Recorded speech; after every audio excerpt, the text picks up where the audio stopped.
What is up, my fellow beasts? Welcome back to a new Call of Duty World War II video. Today I have some quite shocking news. I was not really expecting this to happen. So if you haven't heard about this yet, our boy Michael Condrey and his friend that no one knows, the other guy Schofield. I mean, when you think of Sledgehammer, you just think about Michael Condrey. You don't think about the other guy.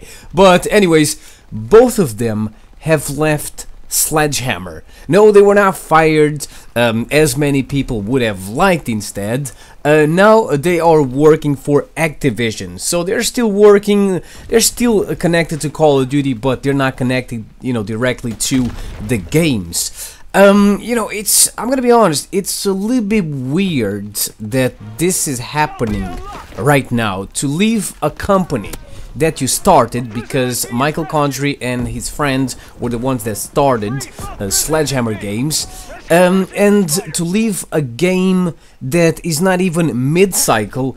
And the most weird thing is that the game was actually a success, right?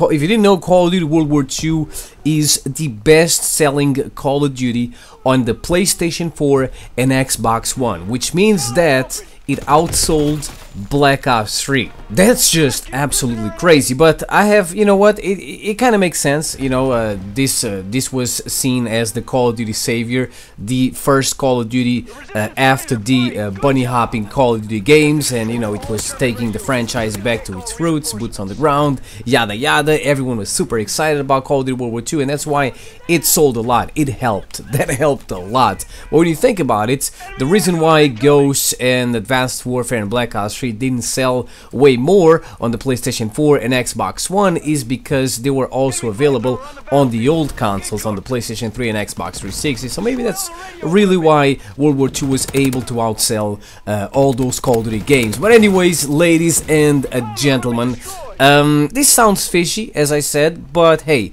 I'm happy that these guys were not fired. I don't like bad endings. I like happy endings, and as I said, some people would have preferred these guys to be fired instead, or to be crucified, burned alive, or whatever. Maybe Activision just wanted some new blood, new ideas, and this was probably a good way to solve the problem for both sides, without making this look like a shitstorm, without letting people know that there was a problem there. Some people are worried that this might be the final nail in the coffin, that this might be the real end of Call of Duty World War II, kind of like what happened with Modern Warfare 2. Back in the day, Zampella and West, the bosses of Infinity Ward, they left. They left the Infinity Ward and they created another company, and after that happened, MW2 was not fixed anymore. But the difference here is that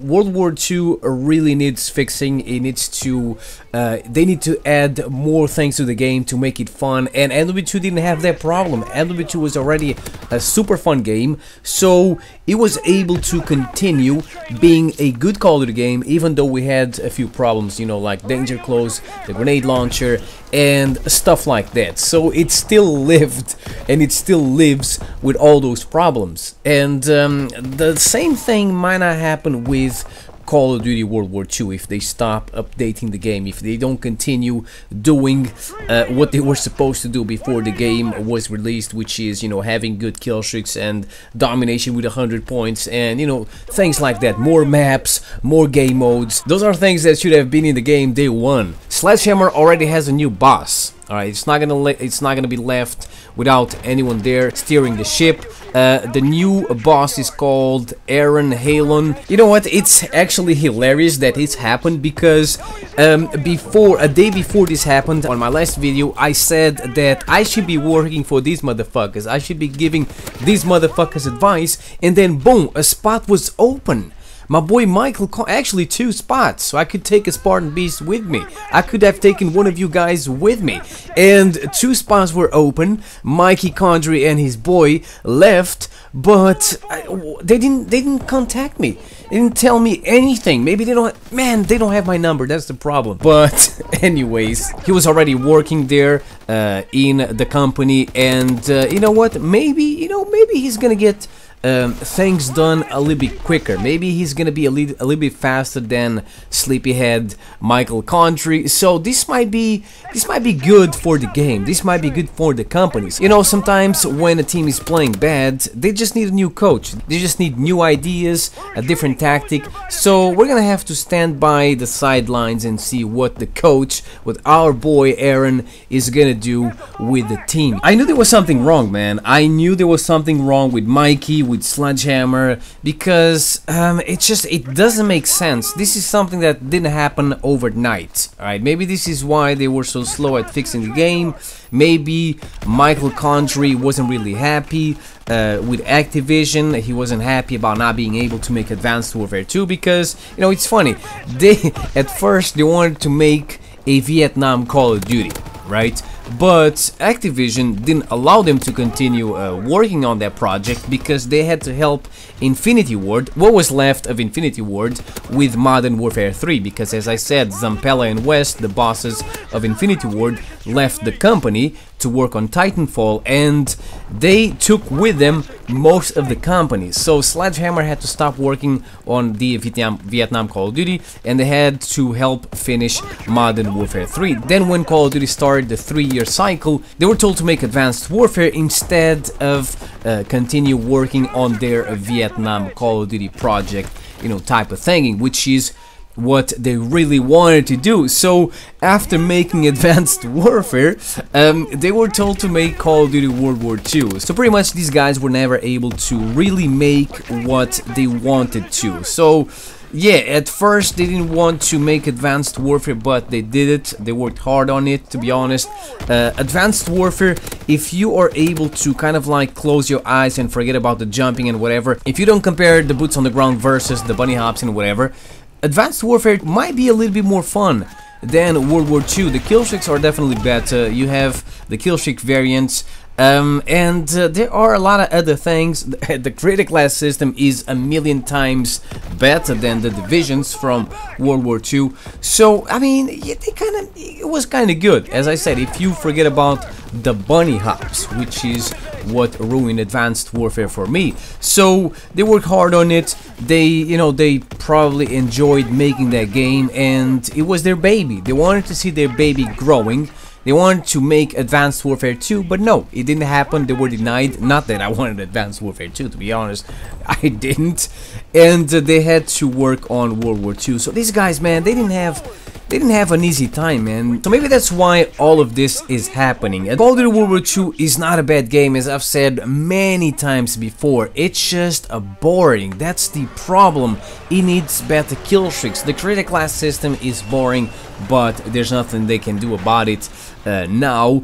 But they can, they said they're gonna fix the kill streaks. I really hope they do. I really hope they make it more fun. And Domination 100 points is also gonna be in the game. And Prop Hunt, I just noticed that Prop Hunt is in the game now. I don't know why. Is there a new event going on? Is it permanent now? I have no clue, but Prop Hunt at least is also in the game now, and it needs more maps, obviously. Oh, and before we end this video, ladies and gentlemen, let's read what our boy Michael Condrey said as his, his goodbye, as his final words as the boss of Sledgehammer. So these are his final words. We founded Sledgehammer Games to bring together a world-class development team with a singular goal of delivering excellence for fans. Over the course of nearly a decade, Glenn and I proudly grew the studio and watched a new crop of leaders emerge within the team. On a personal level, I'm deeply grateful to the men and women who have poured their passion into the pursuit of excellence with us. I'm proud of what we accomplished together. It has been the greatest experience of my professional life. I am looking forward to starting a new chapter of my career with Activision. I couldn't be more excited for the future of Sledgehammer Games and look forward to seeing Aaron lead the studio to new heights. This is all happy and whatever. This sounds like a freaking decoy. This is just an excuse to make everything look like it's fine. There was no problem. We just left our company. We just left our super successful game, not even mid-cycle, to go work for Activision. This is fishy, man. But yeah, let me know what you guys think in the comment section below. Is this the end of Call of Duty World War II, or could this be a new beginning? Could this be the start of World War II? Thank you for watching. I will see you next time. Peace out.